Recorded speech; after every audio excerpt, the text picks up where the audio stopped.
So, ang ating pong pinag-usapan ay yung tatlong kamatayan. Ang unang kamatayan na ating pinag-usapan ay kamatayan sa sanglibutan. Ang ibig sabihin, kapag ang kamatayan na ating pinag-usapan, it implies separation. Okay? Paghihiwalay. So, kapag tayo namatay sa sanglibutan, o namamatay sa sanglibutan, tayo nahihiwalay sa sanglibutan o kamunduan. At tayo ay muling ibinubuhay sa pamilya ng Diyos. Kung tayo namamatay, tayo ay mabubuhay katulad ng ating Panginoong Jesucristo. If there's death, there will be resurrection. Ito pong unang kamatayan na ating napag-usapan. Ang pangalawang kamatayan ay kamatayan sa, kasalanan. Okay, that's good. Naalala ni sister. Paghihiwalay sa kasalanan na nasa ating mga katawan na ito. So sa tulong at patnubay ng Diyos, tayo pinutulungan na pagtagumpayan ng kasalanan na naghahari sa ating lumang pagkatao. At tayo kanyang muling binubuhay sa resurrection into where? There. Dying to sin, we are resurrected into eternal life and liberty in the Spirit. Nagkakaroon tayo ng kalayaan sa pagkilos ng Espiritu sa ating mga buhay. At ating natalakay ang pangatlong kamatayan, dying to our self-will. So if dying to our self-will, we are resurrected into fruitfulness and dominion. Tayo ay muling ibabangon sa pagiging mabunga at sa pamamahala. So, yung pong pangatlong kamatayan, gaya ng aking nasabi, this one the church does not know much about. Hindi ito gano'n nalalaman ng iglesia. Subal, gaya ng aking nasabi, ito ang pinakamahalagang issue sa ating kapanahunan. Ang pangatlong kamatayan ay pag-iwalay mula sa ating mga sariling mga kalooban. Yung sariling kalooban natin kapag ito'y binanggit, ang tinutukoy nito, ito ang ating karapatan na maging tayo. This is our right to be ourselves, okay? Yung ating mga sariling kalooban, ito po ay ang ating karapatan na gusto natin para sa ating mga sarili. Okay? Yun ang inyong karapatan. Yun ang inyong kalooban. Your right to be an individual. Inyong karapatan maging individual. Karaniwan po ang pangatlong kamatayan nito ay di gano'ng kinikilala na kasalanan. Karaniwan. Ang mga sariling kalooban natin kapag ating pinapairal, ang ating karapatan na gawin yung gusto natin para sa ating sarili at sa ating kapakanan, madalas hindi kinikilala na ito ay kasalanan. At para ang Diyos, Kanya pong magkaroon ng katuparan ito at magawa niya ito sa ating mga buhay na tayo mamatay, sa pangatlong kamatayan na ito, gaya ng ating nasabi, tayo Kanyang ilalagay niya sa mga bilangguan. God will put us where? Into prison. Gaya ng Kanyang ginawa kay Joseph sa lumang tipan. Hindi ba? Kung hindi po naalala ang buhay po ni Joseph, siya ay una, ang kanyang tatlong naranasan sa kanya, o yung kanyang kalagayan na naranasan sa kanyang buhay, ay ito rin tatlong tukso na naranasan ng ating Panginoon. Si Joseph ay tinapon sa hukay, larawan ng ating Panginoong Jesucristo nung siya po ay nasa ilang ng tukso, na siya ay tinutukso na palitan ng batos na maging tinapay, na lumalarawan ng ating survival at ang ating mga pagkain at buhay. Okay? Na alam natin ang tao hindi lang nabubuhay sa tinapay, kundi sa bawat salita na lumalabas sa bibig ng Diyos. Si Joseph ay ganito yung kanyang naranasan. Pagkatapos, si Joseph ay dinala sa bahay ni Potiphar kung saan ang asawa ni Potiphar siyang tinukso, itong tukso ng kasalanan, at siya ay nauwi sa bilangguan bago siya nakarating sa trono. Kaya para ang Diyos ay Kanya pong maisagawa na tayo mamatay sa ating mga kalooban, kailangan tayong mamatay sa ating mga kanya-kanyang kalooban at kailangan tayong dalhin sa bilangguan kung saan nakita natin sa mga patriarka, sa mga nauna sa atin mismo at sa ating Panginoong Jesucristo ay naranasan nila ang kalwalatian ng Diyos. Dumaan sila ng unang kamatayan, pagkatapos ng unang kamatayan, pangalawang kamatayan, at pagkatapos ng pangalawang kamatayan, ang pangatlong kamatayan, ang pinakamahirap na kamatayan na pwedeng maranasan ng isang mananampalataya. Kaya, kahit alam natin na ang diablo ang nagdala sa ating Panginoong Jesucristo doon sa taluktok ng templo, ang tukso ng ating Panginoon, na sinabi niya, magpatahulog ka.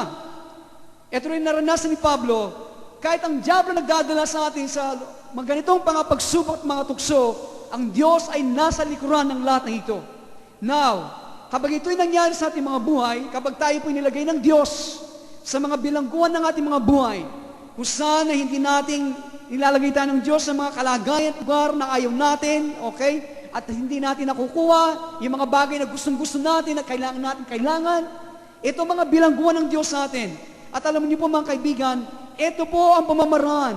Ang sanglibutan nito ay nakaset up, nakalagay, nakaayos na ganito para ihanda ng Diyos ang kanyang mga mamamahala. This earth is set out to prepare our rulers. Ito po ang ating paghahari. Kaya, ito ang pamamaraan ng Diyos. To prepare a ruler, you have to destroy your self-will. That's why it says, if you suffer with Him, we shall reign with Him. Kapag tayo nagtiis na kasama niya, tayo maghaharing kasama niya. Kaya mga kaibigan, kailangan ito para mamatay tayo sa ating mga sariling kalooban. Araw-araw, tayo dinadala ng Diyos sa mga kalagayan, sa mga bilangguan natin. Nandiyan ba kayo? Ako po hindi exempted dito. Alos araw-araw kami po dinadala ng ating Panginoon at sa Karina sa ganitong kalagayan. Hindi na po kailan nangyari sa inyo sa ating iglesia. Ang mga kaguluhan, etc., kasiraan sa akin, nakuraw, ay traidor, etc., etc. Hanggang ngayon, mayroong mga tape na kumakalat laban sa akin. At ito may nagsabi sa akin, maaga-maaga. At sabi ko sa Panginoon, inilalagay ko sa mga bagay na ayaw ko.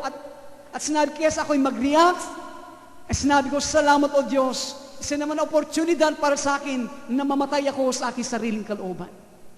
Na sinabi ko, kailanman hindi ko ipagtatanggol ang aking sarili. Ano man ang sabihin sa akin, kaya yan ang pakiusap ko sa inyo. Ano man ang kumakalat sa amin, huwag niyo kami ipagtanggol.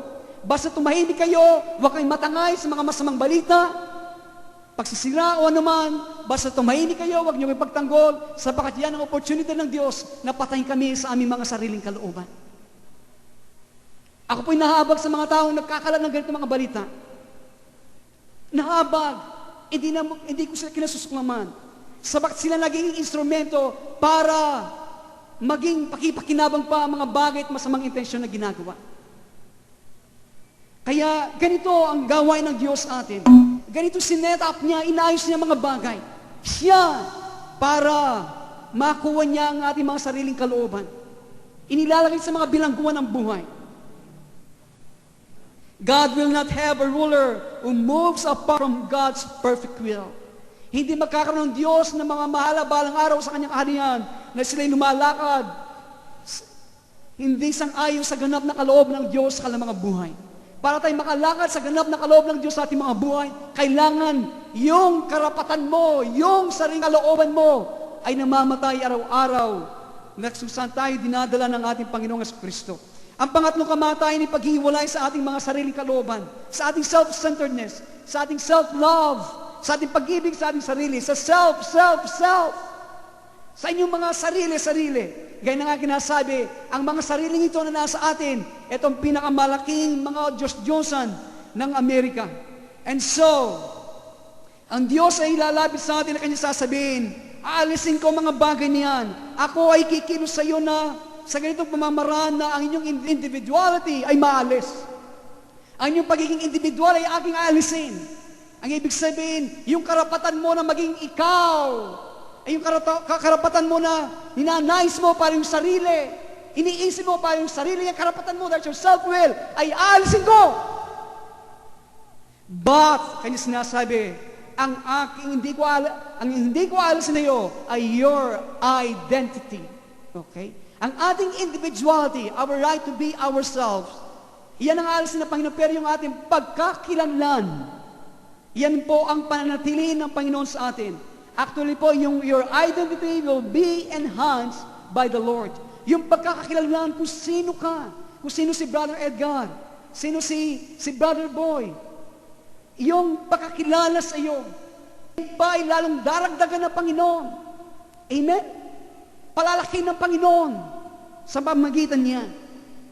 Subalit hindi yung karapatan mo na maging ikaw sa iyong sarili na inisip. Pero yung ikaw, yung pagkakilalan mo, your identity will be enhanced. Yan ay gagawin ng Panginoon, palalakihin niya, daragdagan niya. Okay? Paliliwanag ko po.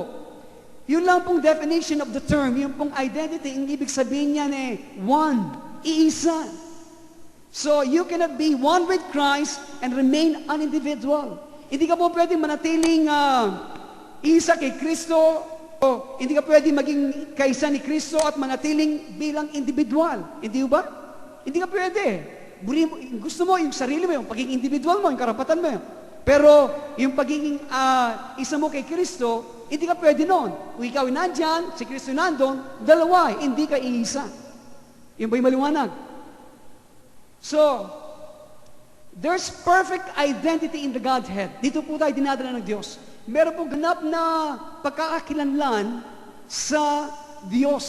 Kapag Godhead, ang binabanggit po ang Diyos Ama, Diyos Anak, at Diyos Espiritu Santo.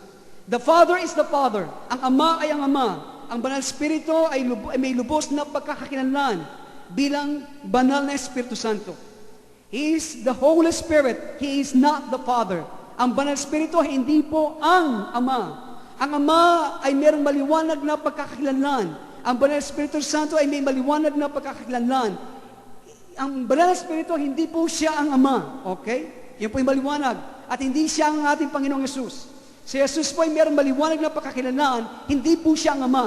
In the Godhead, okay, sa Diyos, Diyos Ama, Diyos Anak, at Diyos Espiritu Santo, meron pong, there's enhanced identity. Meron pong magiging yung identity mo, yung pagkakilala mo, ay lalo pong magiging maliwanag. It will be crystal clear. The Father does not have individuality. Yun po. Ang Ama ay wala po siyang pagiging individual. Is one with the Son and the Holy Spirit. Ang Ama ay isa sa Anak at sa Espiritu Santo. Is one with the Father and the Son. Kaya, if you have the Father, you have the Holy Spirit and Jesus. Kung taglay mo ang Ama, taglay mo ang Banal Espiritu Santo, at taglay mo ang ating Panginoong Jesucristo. Imposible po na taglay mo ang isang miyembro ng Diyos na hindi mo taglay ang mga ibang miyembro. Kaya sinasabi po ng Biblia, He that had the Son has the Father also. Sino man taglay nila ang Ama, taglay nila ang Anak. Now, listen, bago po binanggit mga bagay nito, God wants to bring you into that oneness. Nais tayo ng dalhin ng Diyos sa kanilang pagiging isa. Amen? Dito tayo nais dalhin ng Panginoon. Yan po sinasabi sa John 17, verses 21 to 23, which means that your identity will be enhanced. Na inyo pong pagkakakilanlan ay lalo pong lalaki, lalo pong mararagdagan. Ito ay lalo magiging maliwanag, magiging maliwanag, abang po tayo nagiging kaisa nila. Nandiyan ba kayo? Nung po tayo nagpasimula bilang mga Kristiyano, ito ay magulo ang ating buhay. You are in chaos, hindi ba? Nung tayo nagpasimula, tayo po nasa kaguluhan. Hindi mo man na maabot at makilala at naunawan. Alam niyo ba kung saan tayo galing? Pero habang tayo nagpapatuloy, mga taon, mga buwan, ilubos nating naunawan ng ating mga sarili ay nilalagay ng Diyos sa mga bilangguan, nagiging maliwanag ang ating pagkakilala sa ating sarili at sa ating Panginoong Jesucristo.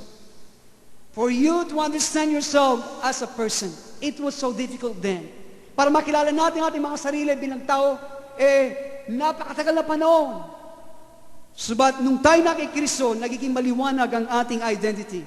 Well, in Christ, your identity is enhanced. Kapag kayo na kay Kristo, ang inyong pong pagkakakilanlan ay lalong lumalaki at lumaliwanag. Amen? But you lose your right to be an individual. Subalit, nawawala ang iyong karapatan na maging individual. Ay yung mga karapatan mo para sa iyong sarili, na maging gusto mo para sa iyong sarili. Subat ang nangyayari, ikaw po ay nagiging isa kasama ni Kristo. Kaya listen, and he that had Jesus has you, and he that has you has Jesus. Sino man po na taglay nila si Jesus, taglay kayo. At sino man na taglay kayo, taglay si Jesus. Andiyan ba kayo? Kaya sabi po ni Pablo sa Galatians 2:20, my point is that, ito po sa Galatians 2:20, kaya sinabi ko yon, I am crucified with Christ. Nevertheless, I live, yet is not I, but Christ who lives in me. Ako ay napakong kasama ni Kristo. Hindi na ako nabubuhay ngayon, kundi si Kristo nabubuhay sa akin. That's my point. Kung tayo napakong kasama ni Kristo, hindi na kayo nabubuhay sa inyong sarili, kundi si Kristo nabubuhay sa inyo. Amen? Kaya si Pablo, ang kanyang pagkakakilanlan ay naragdagan. Okay, nakikilala natin si Pablo. Si Pablo, nakikita niyo siya. Pero sinabi niya, ako'y patay na. Hindi na ako nabubuhay ngayon. Kaya si Pablo, nakikita natin siya, pero naragdagan ang kanyang pagkakakilanlan dahil si Kristo ang nadagdag at lumaki at nabuhay sa kanya. Ang nakikita natin si Pablo, pero hindi si Pablo talaga nakikita natin, kundi si Kristo ang naghari at nabubuhay sa kanya. Nandiyan ba kayo? Kaya, mga kaibigan, ang ating individuality, yung pagiging karapatan natin na maging tayo sa ating sarili ay nawala na. Is now a part of the life that flows in the Godhead.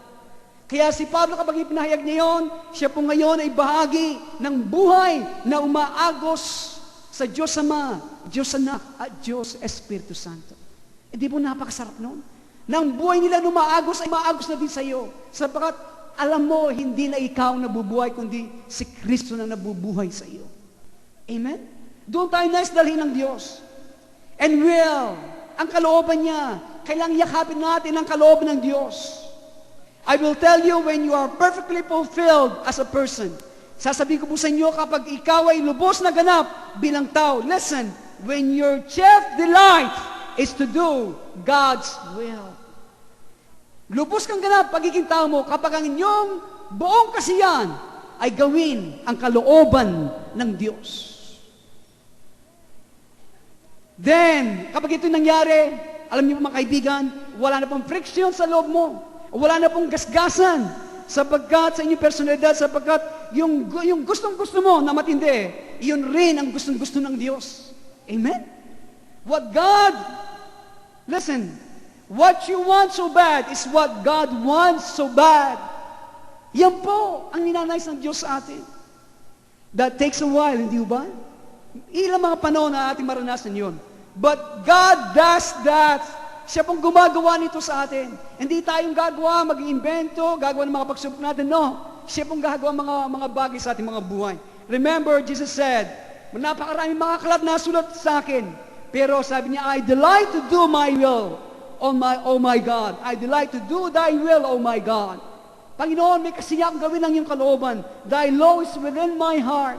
Ito sinasabi niya, hey, that's what He wants for us. Yan po nice ng Diyos para sa atin. Para ating masabi, Lord, this is what I want so bad. Panginoon, itong gusto kong matindi. And the Lord says, yeah.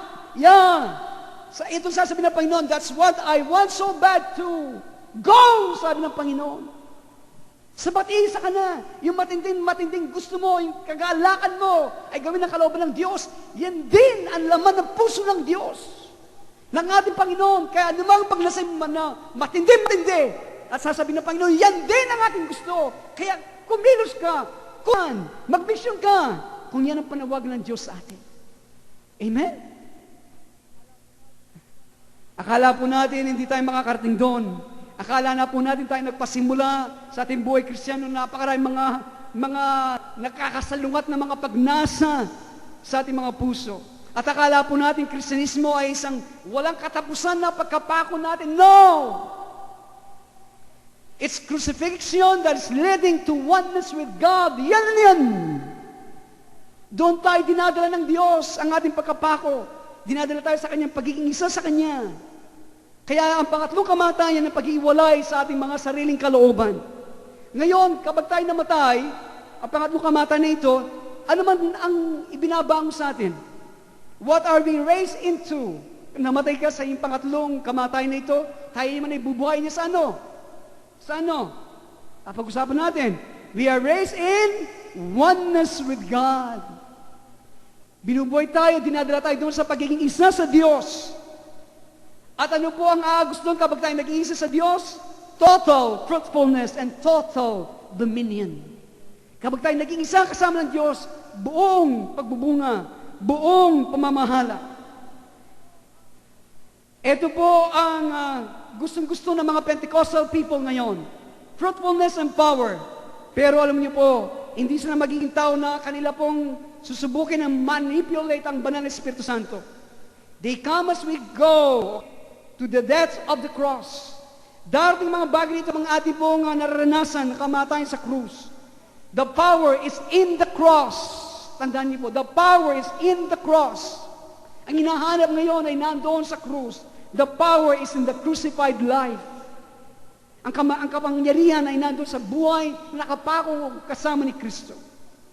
Listen, as we submit our will to God, abang ating napasakop ang ating kalooban sa Diyos, nananatili sa kanyang mga bilangguan hanggang sa tagal na gusto niya, and we become one with God.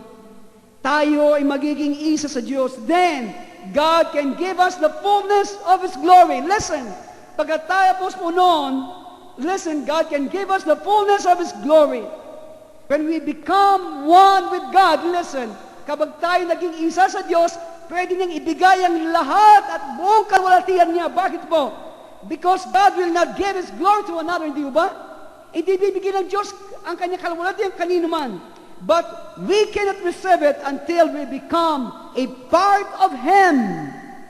Hindi natin tatanggapin ang buong kalwalatian ng Diyos hanggang hindi tayo nagiging bahagi niya. And then He can give the fullness of His glory to us because He is giving it to Himself. Hindi ba? Kapag ibinigay niya ang buong kalwalatian sa akin natin, hindi niya binibigay kanino man. Ibinibigay niya sa kanyang sarili. Bakit? Sapagkat tayo bahagi niya. Sapagkat tayo isa sa kanya. Siyang ulo, tayong katawan. Ito ang kalwalatian ng lingkod ng Diyos. Isang lingkod ng Diyos ang nakikita mong ulo. Subalit ang kanyang katawan ay ang iglesia. Kaya kapag ibinigay ang kanyang kalwalatian sa iglesia, ibinibigay niya sa kanyang sarili sapagkat siyang ulo ng iglesia. Kaya hindi niya pwede ipagkatiwala at hindi niya pwede ibigay ang kanyang kalwalatian kanino man, maliban sa mga taong iisa sa Kanya. Amen? Now, this issue, this third death, is the issue today facing the Pentecostal people. Ito pong issue na inaarap ng mga Pentecostal people. And God just saying, if you want to take your gifts and go like the prodigal son and use them, ito po nangyayari ngayon. Sa maraming mga Pentecostal, kinukuha nila ang mga kaloob nila sa Diyos, sa kanilang mga marunong mga umawit, mga etc. Okay? At ginagawa mga kaloob na mga bagay na mga Diyos na ito binigyan ng Diyos sa kanila, ay ginagamit nila mga kaloob nito katulad ng isang alibukang anak, ay ginagamit ayon sa kanilang sariling kagustuhan.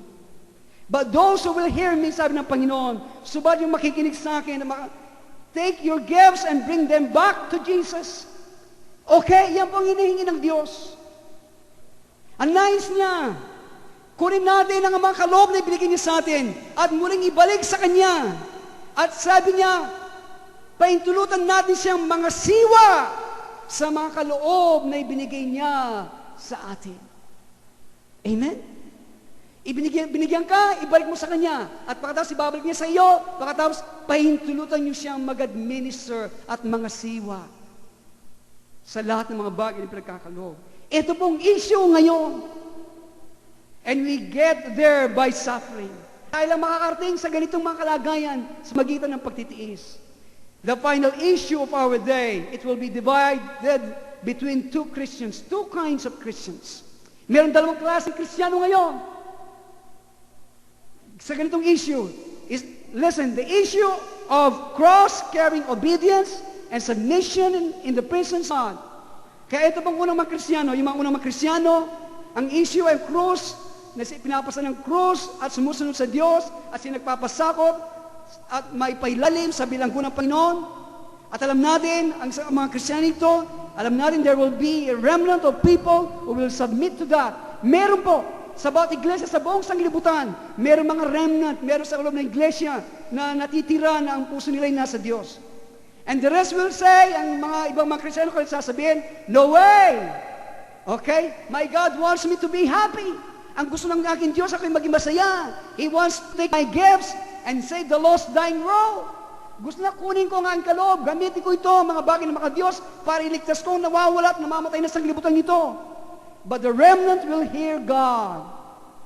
Subat yung mga taong nakikinig sa Diyos ay madidinig na ang Diyos. They want, ang mga tao na nais gamitin ang kanilang kaloob, sinasabi nila, they want in control. But use the things of God. Ito pa mga ibang mga Kristiyano. Gusto nila gamitin ang mga bagay ng mga Diyos. Okay? And they want in control. Sila may hawak. Silang gustong gumawa nito. Saan man sila pumunta. And that's a false prophet. Listen, yun ang bulaang propeta. Ginagamit ang mga bagay ng mga Diyos sa kanilang sariling kalooban, sa kanilang sariling kontrolado. Kaya napakadelikado po ng ating kapanahunan. I want to get out of here. Sinasabi lang, gusto ko na magmisyon. Kailangan yan. Magmisyon tayo. Pero nandiyan ba ang pangangasiwa ng Diyos sa iyo? O bunga lamang ng iyong gusto mo makalabas? Okay, yan po nga kinakikita sa marami mga misyonaryo.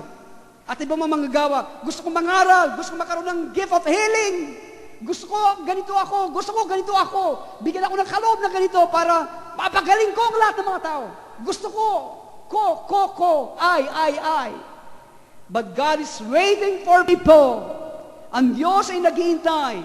Listen, we don't crucify ourselves, okay? Hindi natin pinapako ating mga sarili. We just say, Lord, I'm ready to go. Gaya ng mga drama natin kanina. Handa na ako, Panginoon, na lumabas, humayo. But I'm ready also to stay. Handa na ako, Panginoon, na manatili. I'm ready to be nothing. Handa ako maging walang kabuluhan, parang bula.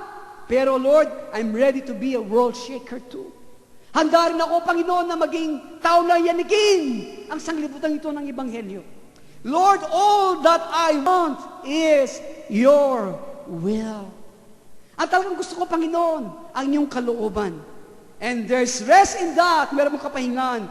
Turning it over to Jesus each day, all the time, 24 hours a day, 7 days a week. Lord, your will be done. Your will be done. That's a place of rest and peace and joy and everything. Amen? Doon po tayo dinadala ng Panginoon.